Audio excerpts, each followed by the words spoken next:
Assalamualaikum, salam sejahtera dan selamat kembali semula ke channel Abang. Terima kasih sangat-sangat sudi nak dengarkan cerita yang Abang nak sampaikan. Ramai juga yang berharap supaya Abang sambungkan cerita yang telah Abang ceritakan semalam. Sebenarnya Abang tidaklah begitu berharap si tuan cerita dapat membalas komen Abang segera yang mungkin. Tapi pada waktu maghrib tadi, lebih kurang pukul, tidaklah maghrib tapi lebih kurang pukul 10 malam lah, Abang dapat mesej daripada tuan punya cerita supaya disambungkan. Dia bagi dekat Abang cerita sambungannya macam mana, dan waktu Abang baca cerita tu dan sepanjang Abang membetul-betulkan Abang punya studio rakaman, dia punya bulu tengkuk dia ni meremang tak boleh nak cakap lah. Okey, jadi tanpa membuang masa lagi, sebelum kita mulakan cerita, marilah kita sama-sama berdoa kepada Allah Ta'ala. Semoga Allah panjangkan umur, murahkan rezeki, berikan kesihatan yang baik untuk kita semua dan permudahkan segala urusan kita dunia dan di akhirat. Dan semoga Allah memberikan syurga buat mak ayah kita, juga memberikan keamanan untuk kita semua serta memberikan umur yang diberkati. Tanpa berlengah lagi, Abang akan mulakan cerita kali ini. Pengalaman daripada Soraya berlaku pada tahun 2007. Abang mulakan dengan A'udzubillahiminasyaitanirrajim. Bismillahirrahmanirrahim. Allahumma salli ala Sayyidina Muhammad wa ala ali Sayyidina Muhammad. Sepanjang perjalanan Soraya daripada kubur untuk balik ke rumah, dia teringat dengan kata-kata abangnya, seandainya aku mati, aku akan balik semula ke rumah ni. Benda tu bermain-main dekat fikiran dia. Adakah betul-betul abang dia memang akan balik, ataupun abang dia setakat sekadar cakap-cakap aja? Bila diingat-ingatkan semula, mungkin juga benda ni akan boleh berlaku. Ada sebabnya. Kerana abang dia ada mengamalkan beberapa perkara yang di luar daripada jangkaan, dan abang akan ceritakan di akhir cerita nanti. Jadi dia terfikir-fikir Soraya, sama ada nak percaya atau tidak, dipendamkanlah je perasaan tu. Sampai dekat rumah lebih kurang pukul petang lah masa tu, lebih kurang pukul 5-6 petang, habis pengkebumian. Jadi duduklah mereka sekeluarga, satu beranak, lebih kurang yang tinggal adik-beradiknya 4 perempuan dan seorang lelaki. Jadi lebih kurang 4 perempuan, seorang lelaki, 5 orang lah kan. Adik-beradiknya lebih kurang 6 orang.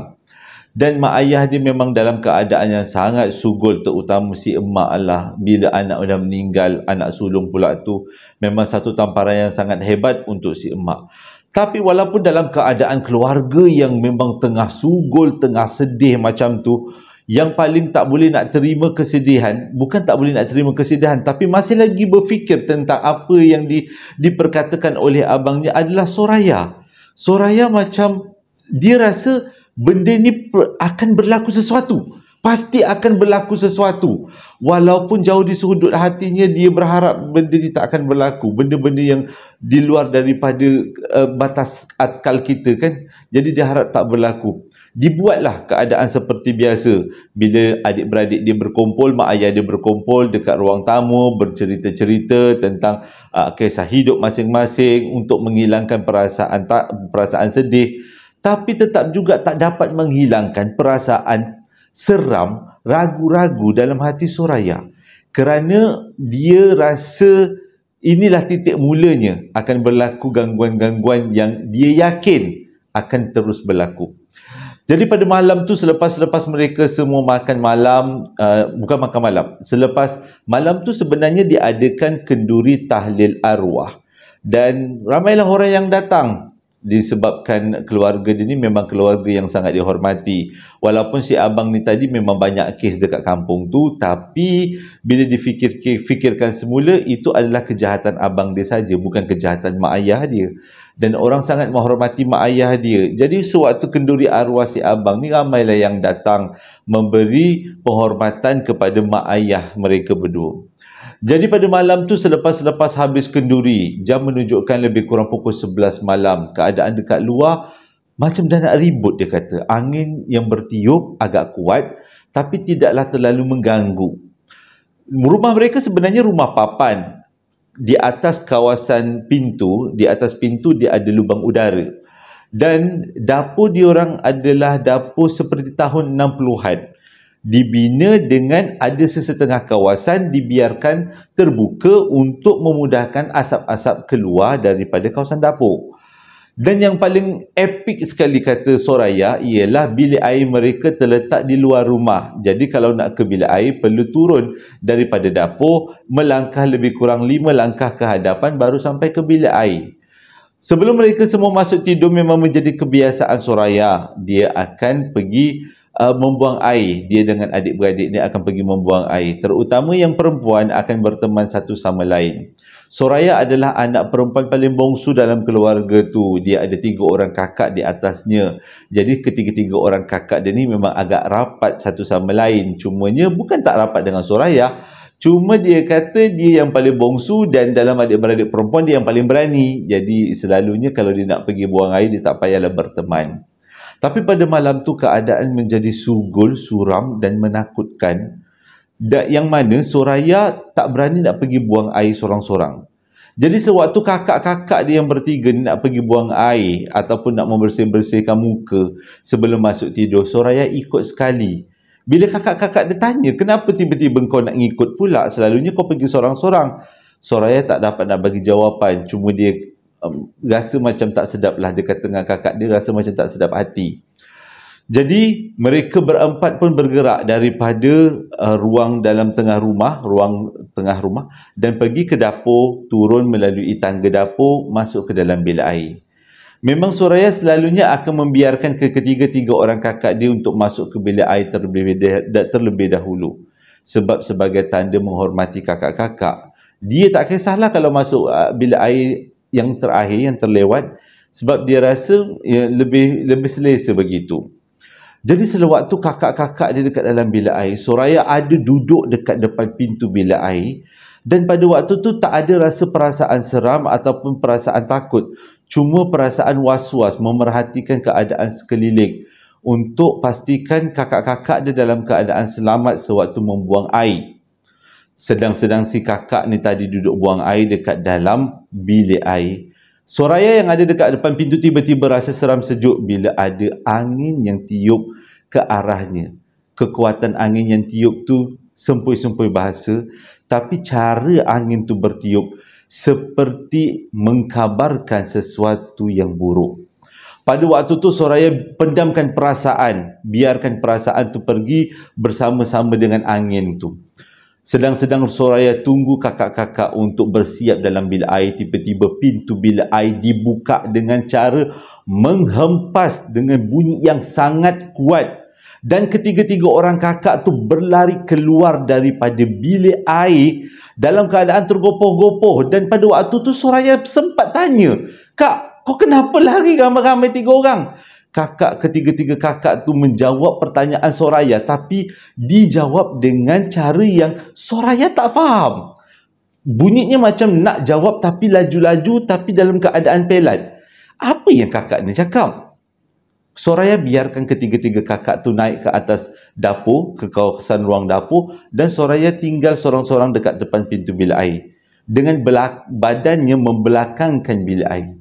Sewaktu Soraya mahu berpaling nak masuk dalam bilik air, belum lagi pandang ke bilik air, baru bergerak sedikit, tiba-tiba Soraya dengar satu suara yang memanggil namanya. "Oya, Oya." 2 kali panggilan tu dan suara tu datang daripada dalam bilik air.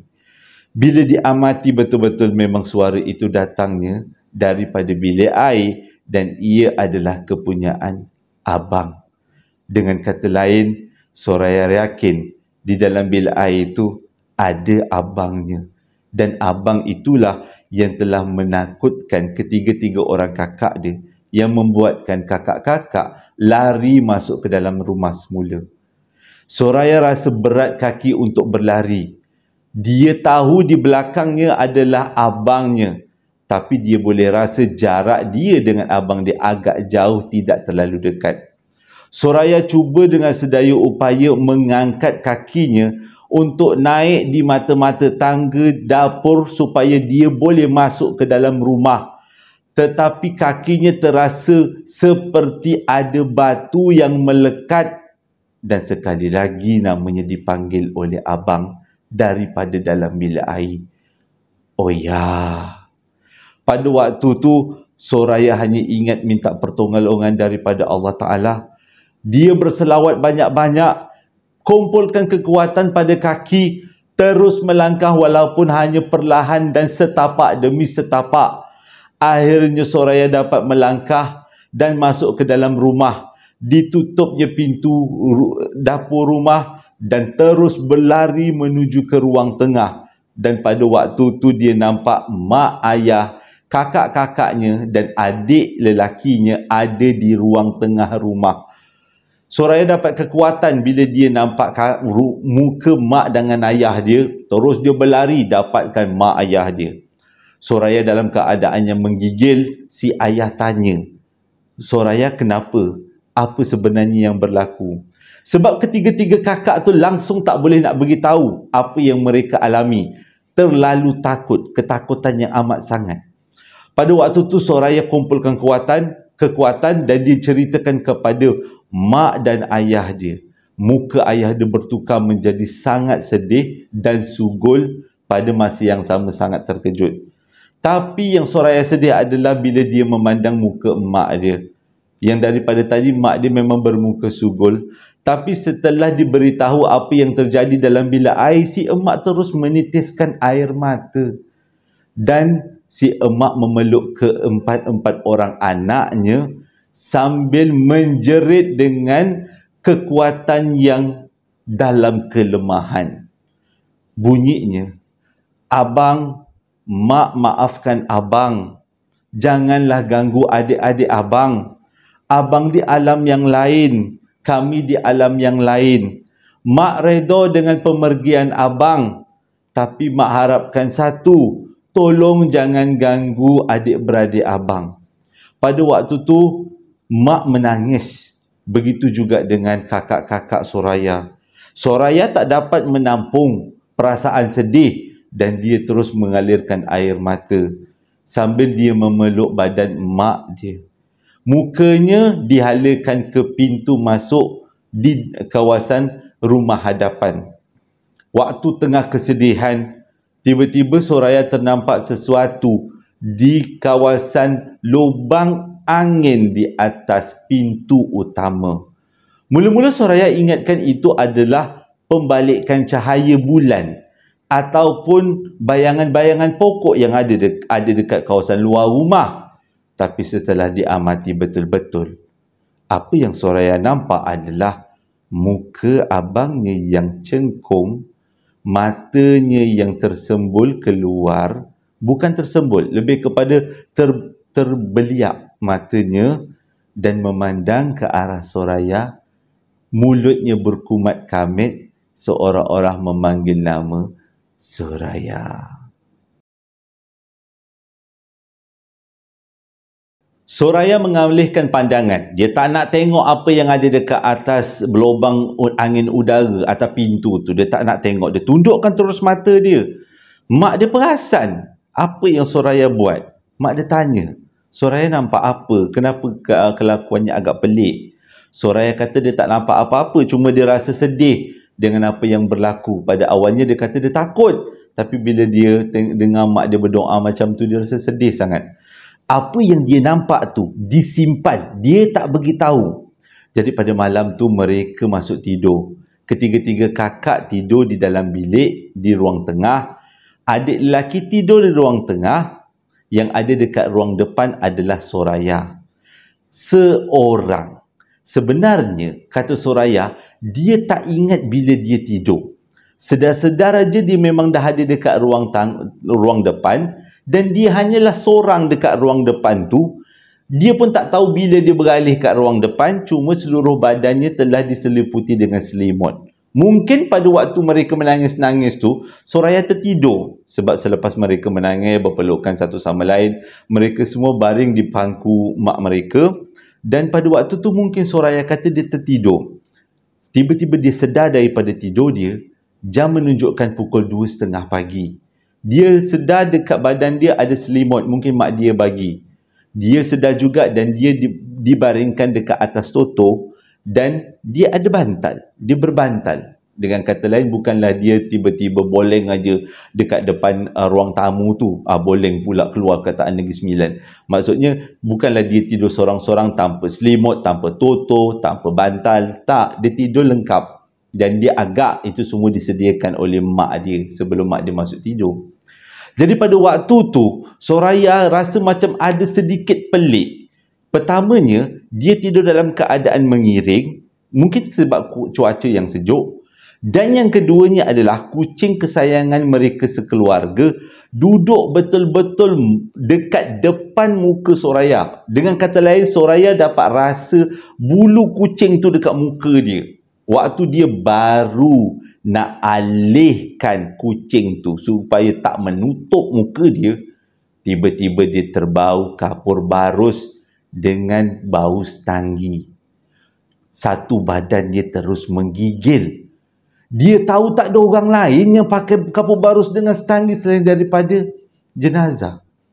Jadi pada waktu tu dia cuba untuk tenangkan diri, selawat Nabi banyak-banyak, ingat Allah Ta'ala, kalau apa-apa yang berlaku, ini semua takdir dan dia perlu minta pertolongan daripada Allah Ta'ala. Itu je yang dia perlu lakukan. Dia masih lagi dalam keadaan baring, mengiring, dengan sebelah daripada telinganya terlekat di atas bantal, yang bantal tu terlekat dekat kawasan lantai. Rumah mereka pula rumah papan.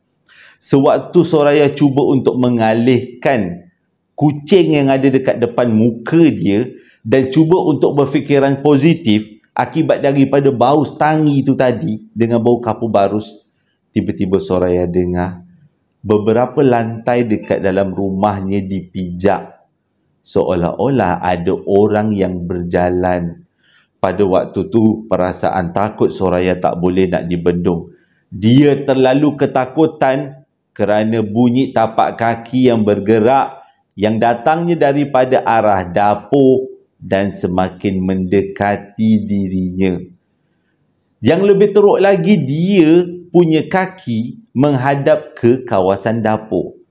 Kalaulah dia ada kekuatan untuk dia buka mata, boleh bayangkan kita tak ada mengiring, kaki kita di pintu dapur. Jadi kalau kita betul-betul kuat pada waktu tu, kita boleh je buka mata.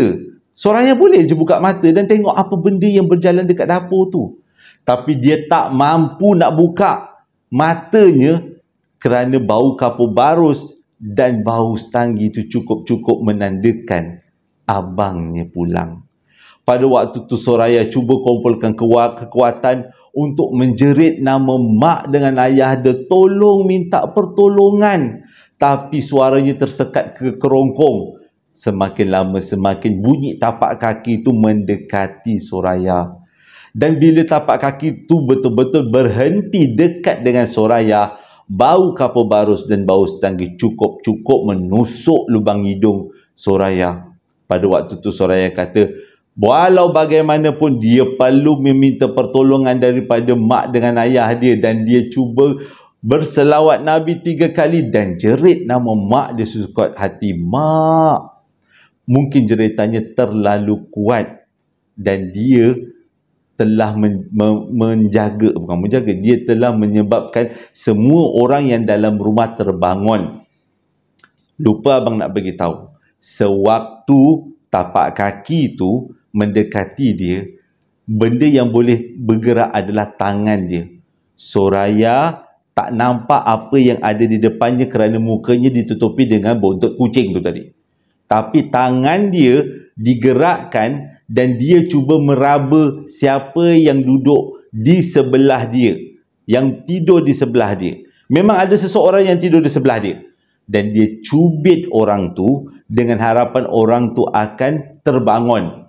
Tapi orang tu tak terbangun. Dia tak nampak siapa yang ada di sebelah dia. Dia tak nampak. Orang tu dicubit berapa kali pun tak terbangun. Sebab itulah bila benda tu betul-betul berada dekat tepi Soraya, dia berdiri dekat kaki Soraya. Soraya menjerit dan semua orang dalam rumah tu terbangun. Orang yang pertama terbangun adalah adiknya. Adik dia tanya dengan Soraya apa sebenarnya yang berlaku. Soraya dah memang tak boleh bendung perasaan ketakutannya. Dia terus bangun dan memeluk adik lelakinya. Ahli keluarga dia yang lain semua keluar daripada bilik bertanyakan apa sebenarnya yang berlaku. Soraya tak simpan. Dia ceritakan apa yang dia nampak di atas pintu rumah mereka dan apa yang dia baru je alami, supaya benda ni dapat ketakutan dikongsi bersama. Lebih kurang macam itulah kan.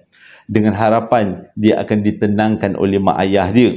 Dan untuk menenangkan dirinya, ayah dia tiupkan, bacakan ayat-ayat suci Quran dan tiupkan di ubun-ubun Soraya supaya Soraya tenang. Alhamdulillah, usaha ayah dia berhasil. Soraya kembali tenang dan dapat menerima apa yang dia alami pada malam tu. Pagi tu, sedang mereka semua bersarapan, tiba-tiba mereka dikejutkan dengan kedatangan beberapa orang kampung termasuk Tok Ketua kampung datang ke rumah. Dan benda tu sangat mengejutkan mereka sekeluarga. Apa lagi berita yang mereka nak terima ni? Dah tak larat lah nak dapat berita yang macam-macam. Tok Ketua, Ketua kampung beritahu yang mengatakan ramai orang nampak kubur abang berlubang. Mula-mulanya Soraya ingatkan kubur abang dia berlubang setakat lubang-lubang kecil je lah. Mungkin disebabkan oleh ada binatang buas ke yang nak cuba gali kubur ke apa. Jadi selepas mendapat berita ni, mak ayah Soraya, adik-beradik semua bergegas pergi ke kubur yang mana abang dia baru dikebumikan semalam, dan mereka semua terkejut. Ada satu lubang besarnya sederhana dan lubang tu terletak di kepala jenazah abang. Maksudnya lubang tu betul-betul di atas kepala jenazah abang. Pada waktu tu, berita tentang kubur abang berlubang menjadi satu berita yang sangat kecoh dekat kampung tu. Soraya tengok aja mak ayah dia. Memang sugul betul mak ayah dia. Nampak macam betul-betul sedih dengan apa yang menimpa kubur abang dia. Kubur anak mereka kan. Jadi pada waktu tu, selepas berbincang dengan orang kampung dan ahli keluarga mereka, ketua kampung dan juga imam membuat keputusan perlu dilakukan sesuatu ke atas kubur ni untuk mengelakkan perkara-perkara buruk berlaku. Kerana mengikut kebiasaannya, kubur yang berlubang ada kaitan dengan ilmu hitam. Jadi, supaya untuk mengelakkan kampung tu dalam keadaan kucak-kacir, biar terus aman damai, ketua kampung buat keputusan untuk buat sesuatu ke atas kubur tu. Tapi, ketua kampung minta semua ahli keluarga, termasuk ayah, pergi daripada situ.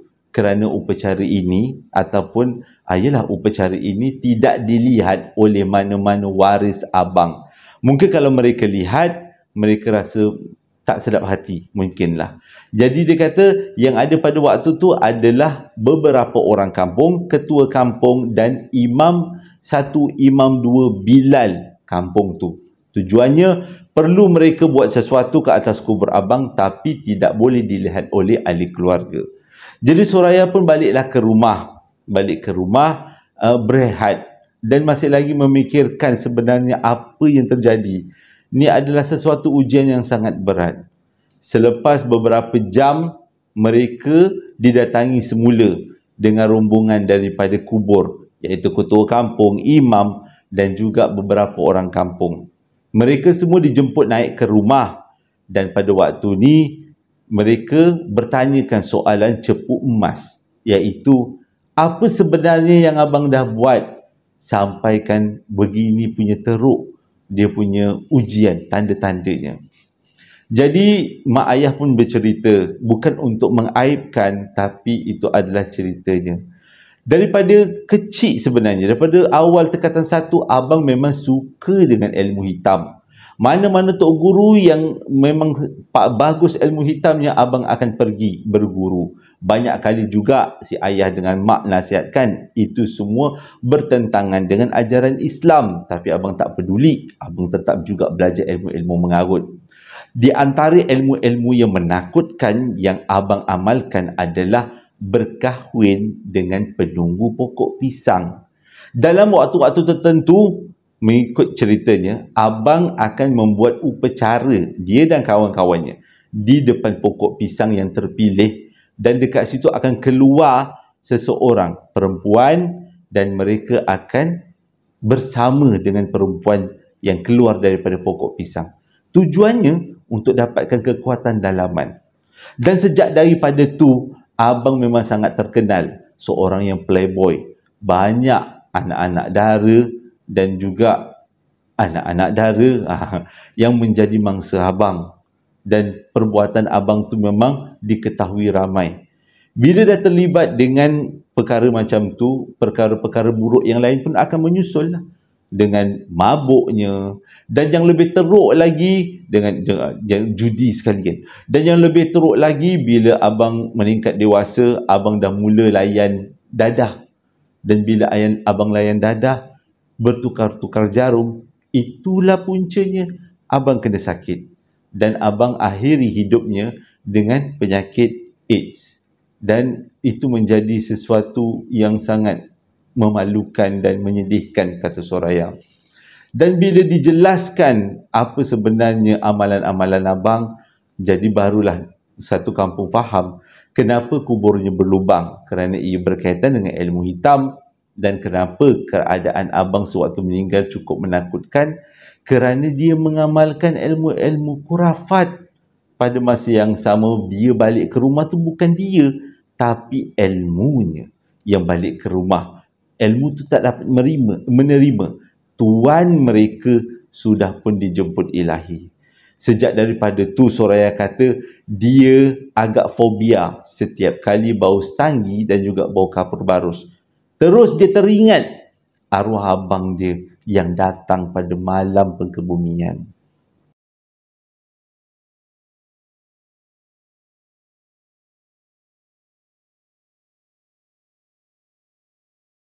Terima kasih sangat-sangat sudah dengarkan cerita abang sampaikan kali ini. Dan terima kasih juga pada Soraya kongsikan ceritanya. Ada juga yang tanya pada abang kenapa cerita ni tak dimasukkan dalam satu cerita video aja. Abang nak jelaskan dekat sini. Ya, Soraya hantarkan cerita bahagian pertama. Dia kata syarat untuk dapatkan cerita bahagian yang kedua, minta abang upload dulu. Tujuannya apa? Supaya abang betul-betul tunaikan janji upload ceritanya yang bahagian pertama. Barulah dapat yang bahagian yang kedua hari ini. Jadi sebelum abang tamatkan cerita, ada beberapa ucapan yang nak abang sampaikan. Ucapan yang pertama daripada pihak JSPL, abang ucapkan selamat hari jadi buat Nazlin Syamira Nasri, yang mana hari jadinya jatuh pada 26 hari bulan 11 pada hari Selasa kalau tak silap abang. Dan daripada abang ucapkan selamat hari jadi, semoga dipanjangkan umur, dimurahkan rezeki, diberikan kesihatan yang baik dan dipermudahkan segala urusannya. Cuma Nazlin minta kita semua doakan semoga dia dapat lepas daripada penyakit anxiety dan depression, yang mana dia telah pun mengambil ubat selama 5 tahun bertujuan untuk memberi ketenangan. Dan sekarang ni dia pun dah berkahwin dan mempunyai beberapa orang anak, dan baru je melahirkan anak yang masih sekarang ini berumur 4 bulan. Tapi dengan kehadiran anak-anak, kata Nazlin, dia menjadi semakin kuat dan tabah menghadapi hidup. Dan selamat hari jadi buat Nazlin. Untuk ucapan yang kedua daripada pihak JSPL, ucapkan selamat hari jadi buat Yati Hasni, yang mana hari jadinya jatuh pada 12 hari bulan 11 yang lepas, genap umur 38 tahun. Jadi daripada pihak JSPL, abang ucapkan selamat hari jadi buat Yati, semoga dipanjangkan umur, dimurahkan rezeki, diberikan kesihatan yang baik dan dipermudahkan segala urusannya. Amin ya rabbal alamin. Dan yang ketiga, abang ucapkan selamat menyambut ulang tahun perkahwinan buat pasangan Raf dan Katie Blossom. Itu Katie Blossom tu nama gelaran lah. Jadi selamat menyambut ulang tahun perkahwinan buat Encik Raf dan Puan Katie Blossom, yang mana tarikh mereka berkahwin adalah pada 1 hari bulan 11, dan sekarang ni mereka sudah menjalani kehidupan sebagai suami isteri selama 4 tahun. Jadi daripada pihak JSPL, abang ucapkan semoga kekal hingga ke syurga, semoga aman bahagia, semoga diberikan rezeki yang melimpah ruah dan kesihatan yang baik. Terima kasih sangat-sangat dengarkan cerita yang abang sampaikan kali ini. Kali ini abang cerita agak perlahan supaya kita semua dapat menikmati ceritanya dengan begitu suspense. Terima kasih sangat-sangat Soraya. Abang sempat tanya dalam WhatsApp, betul ke ni cerita abang Soraya? Dia kata dia sanggup bersumpah. Dia bersumpah ini adalah cerita abangnya, dan moga-moga ceritanya menjadi iktibar untuk kita semua. Pada yang nak dapatkan perapan sate, sambal lara dan juga coklat mouse, boleh tekan link yang abang sediakan di bawah setiap video. Di antara komen-komen perapan sate, ada yang komen kalau dah terbeli sekali akan beli 2-3 kali. Sambal lara pula ada yang kata manis, ada yang kata terlalu pedas, tapi bagi abang, abang rasa pedas. Abang hampir-hampir nak minta dikurangkan kepedasannya. Okey, terima kasih sangat-sangat hadir kali ini. Hingga berjumpa lagi esok. Assalamualaikum warahmatullahi wabarakatuh.